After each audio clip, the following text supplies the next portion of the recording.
É óbvio que, quando você vai legalizar uma farmácia, isso é um erro básico, que é o que mais acontece.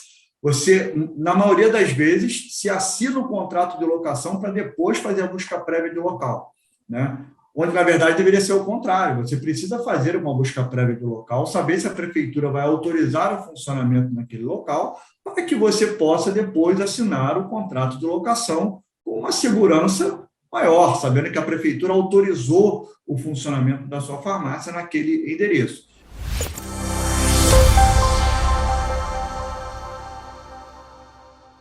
Olá, você está no canal da Farma Contábil no YouTube, seja muito bem-vindo e muito bem-vinda. Este é o Descomplica Farma, um programa que tem como objetivo descomplicar o dia a dia da sua farmácia. Aproveita, se inscreve aqui no canal e ative o sininho para não perder nenhum conteúdo. E você também pode ouvir este conteúdo em formato podcast no Spotify e no Google Podcasts. No Descomplica Farma de hoje, a gente vai descomplicar as 5 principais dúvidas sobre legalização de farmácia. O meu convidado é o Bruno Moura, contador da Farma Contábil, já está aqui comigo. Olha, tem outros vídeos do Bruno aqui no canal, o link está aqui em cima para você assistir e não se esqueça de deixar o seu like neste vídeo e compartilhar com todo mundo. Isso é muito importante porque faz com que esse vídeo chegue a mais pessoas, a mais donos e donas de farmácia e drogaria. Eu conto contigo. Bruno, oi, obrigada pelo seu retorno aqui no canal e já quero te fazer a primeira pergunta. Por que é necessário obter a inscrição de IPTU e a metragem quadrada no início do processo de abertura de uma farmácia? Olá, Vivi, tudo bom? Bom, IPTU é a matrícula do imóvel, é onde a prefeitura fica sabendo, ou sabe, né, em qual localização, em qual zoneamento aquela farmácia está. Você consegue legalizar uma farmácia num apartamento, por exemplo? Não. Você consegue legalizar a sua farmácia em um condomínio de casas residencial? Não. Como que a prefeitura fica sabendo onde está a sua farmácia? Através do IPTU, através do registro do imóvel. Então, por isso que é tão importante ter o IPTU do imóvel. Acontece do imóvel não ter IPTU? Às vezes acontece. O imóvel está em legalização, está em transformação de uso e não tem a matrícula. Quando isso acontece, a gente faz a busca prévia do local pelo endereço que a sua farmácia vai estar. E aí, quando a gente faz a busca prévia de local pelo endereço e não pelo o IPTU, a prefeitura tem um pouco mais de demora, de dificuldade em localizar aquele endereço, de aprovar a sua busca. Nós temos mais de 5.000 municípios, cada município trabalha de uma forma, alguns estão informatizados, outros não. Existem casos ainda de se ter vistoria presencial para liberação de um funcionamento de uma farmácia, de uma empresa. O fiscal vai lá fisicamente olhar se aquele local existe ou não. Então, é por isso que se faz tão necessário ter o IPTU, ter o endereço de localização onde vai estar a sua farmácia. E Bruno, eu acho que tem a ver essa segunda pergunta. O que vem primeiro, o contrato de locação ou a consulta prévia de local na prefeitura? Eu vou responder essa, só que eu esqueci de responder uma pergunta que você fez lá no começo também. Por que é tão importante a metragem quadrada? É através da metragem quadrada que é definido a taxa do licenciamento sanitário.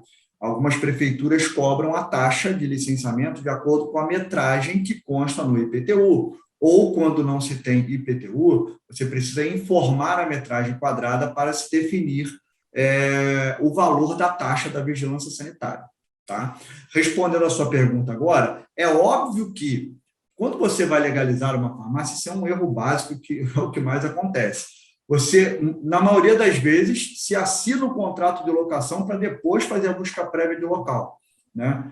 Onde, na verdade, deveria ser o contrário. Você precisa fazer uma busca prévia de local, saber se a prefeitura vai autorizar o funcionamento naquele local, para que você possa depois assinar o contrato de locação com uma segurança maior, sabendo que a prefeitura autorizou o funcionamento da sua farmácia naquele endereço. Então, a ordem costuma ser essa: busca prévia de local primeiro, contrato de locação depois. A gente sabe que os empresários não costumam tomar esse cuidado, já chegam com um contrato de locação assinado aqui para poder legalizar a sua farmácia, mas a gente insiste em indicar e orientar que faça a busca prévia de local primeiro. Me ocorreu uma dúvida agora, essa não é nenhuma pergunta que está no roteiro, porque esse roteiro ele foi construído com base nas 5 principais dúvidas que chegam à Farma Contábil. Mas me ocorreu uma dúvida agora, Bruno, que é a seguinte: o empresário que quer abrir uma farmácia, então tudo começa na prefeitura? Tudo começa na prefeitura. É por lá que quem vai dizer se você pode ou não funcionar naquele endereço é a prefeitura. É porque porque além da prefeitura, depois da prefeitura, tem Conselho Regional de Farmácia, Vigilância Sanitária, Anvisa, tem uma série de legalizações que a farmácia precisa fazer para que possa abrir as portas e começar a funcionar. Então, a prefeitura é o pontapé inicial aí desse processo. A prefeitura é o órgão responsável por autorizar o funcionamento das empresas em determinado endereço. Então, começa pela prefeitura. Se a prefeitura disser, ou definir que ali pode funcionar a sua farmácia, os demais órgãos, seja o Conselho Regional de Farmácia, Vigilância Sanitária, Junta Comercial, Receita, Cefaz, seguem esse mesmo entendimento, tá? Ó, fica até o fim do vídeo, porque se por acaso a sua dúvida não for respondida nesse vídeo de hoje, você pode colocar aqui nos comentários que a gente pega a sua dúvida, ou responde aqui nos comentários, ou grava um outro vídeo falando sobre ela, mas você não fica sem resposta, combinado? Seguindo aqui, quantos dias se leva para abrir uma farmácia no Brasil? Essa é uma pergunta também muito recorrente, né, Bruno? Nos dias de hoje, melhorou muito a abertura das empresas, né? Há um tempo atrás, se demorava 30, 40 dias para você conseguir um contrato social registrado, um CNPJ. Hoje em dia, os sistemas já são unificados. Junta Comercial, Receita Federal, Cefaz estadual, as prefeituras, Vigilância Sanitária. Na maioria dos estados do Brasil, já existe esse sistema unificado. Então, você hoje, em 5, 6 dias, com a busca prévia de local aprovada, que às vezes é justamente o que demora mais, aqui no Rio, demora às vezes 5, 6, 7 dias só para poder aprovar a busca prévia de local. Mas com a busca prévia de local aprovada, contrato social digitado, todas essas etapas concluídas, quando você dá entrada na junta comercial, em 5, máximo 10 dias, você já tem contrato social, CNPJ, inscrição estadual, alvará, ponto. Até o alvará, 10 dias, vamos dizer assim, é o prazo médio. Só que, após a emissão do alvará, existem outras legalizações que se faz necessária também para o varejo farmacêutico. Você tem a necessidade de legalizar na Vigilância Sanitária, no Conselho Regional de Farmácia, na Anvisa. Algumas prefeituras exigem legalização de publicidade, de letreiro, corpo de bombeiro. Então, são várias as legalizações que se faz necessária. Qual é o prazo que a gente costuma dar? De 45 a 60 dias. O prazo final para legalização até a Anvisa. Tá? Então, tem alguns conselhos que, às vezes, dependendo da localidade, tem uma morosidade maior, mas o prazo geral, 45 a 60 dias, com Anvisa, Vigilância Sanitária, todos os processos definidos. Melhorou muito, porque eu me lembro de uma época que se levava 180 dias para abrir uma empresa no Brasil. Me lembro dessa época. Mas, ô Bruno, deixa eu te fazer uma pergunta. É mais difícil no Brasil abrir uma farmácia do que qualquer outro tipo de negócio? Com certeza, né? Porque é um segmento regulado.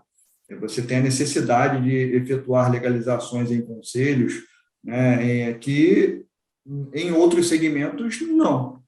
Então, você precisa legalizar a Vigilância Sanitária, Anvisa, Conselho Regional de Farmácia, precisa ter farmacêutico registrado. Se o proprietário não for farmacêutico, ele vai precisar contratar um farmacêutico. Todas essas burocracias se faz necessária no varejo farmacêutico. Você precisa ter. Você não consegue nem comprar medicamento se você não tiver CRF legalizado, Vigilância Sanitária legalizada, você não consegue efetuar a compra de mercadoria.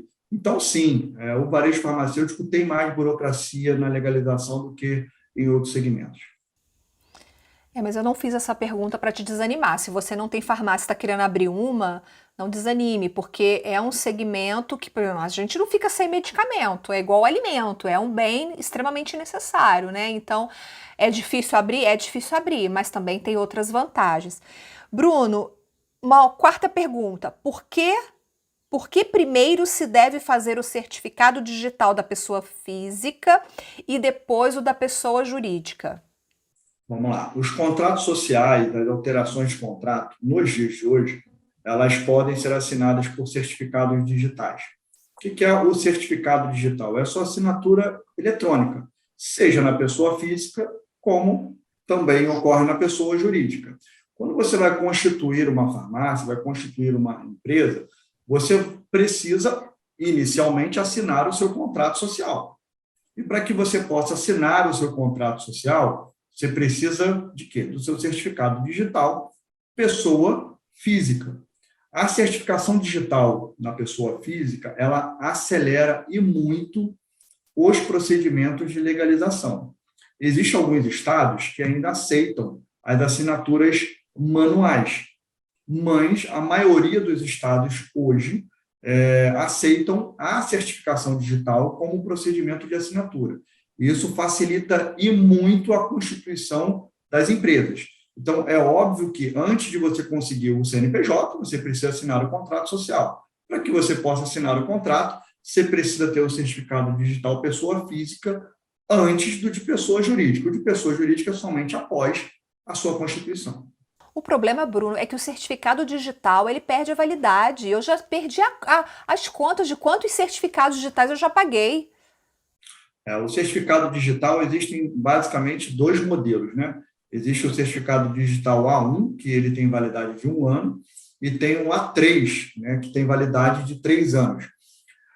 O certificado digital A1 é o que traz maior mobilidade para as operações, porque quando você faz o A3, que tem validade de 3 anos, que ele é feito por token ou em formato de cartão, ele acaba engessando os procedimentos de assinatura. Imagina que você está em Minas Gerais, o teu certificado está aí, ele é de cartão, como é que eu aqui vou conseguir assinar um contrato? E aí você tem que mandar o certificado por correio para cá, e depois eu tenho que enviar novamente para você. Então, acaba engessando e dificultando todo esse processo. Mas, nos dias de hoje, o ano passa tão rápido, o ano passa voando. Infelizmente, só criaram essa modalidade ainda de certificado digital A1 com validade de 1 ano. Isso onera, é mais uma taxa que a empresa tem que pagar com frequência. Bruno, quinta pergunta que assim que chega muito na Farma Contábil. O bombeiro simplificado dispensa a apresentação de projeto? Acho que é importante explicar o que é bombeiro simplificado. Eu não sei se o bombeiro simplificado é algo exclusivo do Rio de Janeiro ou se tem em outras partes do Brasil. E aí depois você pode responder se dispensa ou não a apresentação de projeto. Existe, sim, uma variação de legislação de estado para estado. Tá? Em alguns estados, como é o estado do Rio de Janeiro, se consegue emitir o licenciamento simplificado do Corpo de Bombeiro, sem a necessidade de apresentação de projetos assinados por engenheiros, por exemplo. O empresário ele se responsabiliza pelas adequações necessárias que o Corpo de Bombeiro exige, ele se responsabiliza e é feita a emissão de um certificado simplificado, sem a necessidade de apresentação de projeto e de vistoria prévia do Corpo de Bombeiro. Em alguns estados, ainda é sim obrigado a apresentação de projetos, as assinaturas de um engenheiro responsável. O Corpo de Bombeiro, após formalizado esse processo, faz uma vistoria no local para poder saber se a sua obra, se a sua farmácia, se as suas instalações estão de acordo com o projeto apresentado. Se estiver de acordo, ele vai emitir um laudo de exigência para que o certificado de aprovação do Corpo de Bombeiro seja emitido. Então, essa burocracia tem um custo e se tem um tempo para isso, né? Então, pode acontecer, já aconteceu o caso de demorar 90 dias, às vezes até mais, para uma liberação do corpo de bombeiro, porque essas vistorias e esses trâmites costumam demorar. Imagina que você apresenta um projeto, cai em exigência, alguma situação, e aí você tem que modificar o projeto, apresentar novamente uma nova vistoria do corpo de bombeiro. Isso tudo causa uma morosidade. No Rio de Janeiro, existe a possibilidade da emissão do licenciamento simplificado. E o bombeiro simplificado no Rio, a taxa é mais barata? A taxa sempre tem uma variação de acordo com a metragem quadrada. Lembra que a gente falou lá no início que a metragem define a vigilância sanitária? Ela define também a taxa de licenciamento do Corpo de Bombeiro. Tem uma definição de acordo com as escalas, né? De 0 a 150 é uma taxa, de 150 a 300 é outra taxa. Existe uma escala no Corpo de Bombeiro que é definido a taxa do licenciamento. Bom, se a sua pergunta não foi respondida nesse vídeo, coloca aqui nos comentários que a gente vai responder para você. Antes de ir embora, deixa o seu like, compartilha esse vídeo com todo mundo. Bruno, muito obrigada novamente. Obrigado a você, Vivi. É um prazer estar aqui. Um abraço a todos. O prazer é todo nosso. Prazer é enorme também ter você aqui na nossa companhia. Eu te vejo no próximo Descomplica. Tchau, tchau.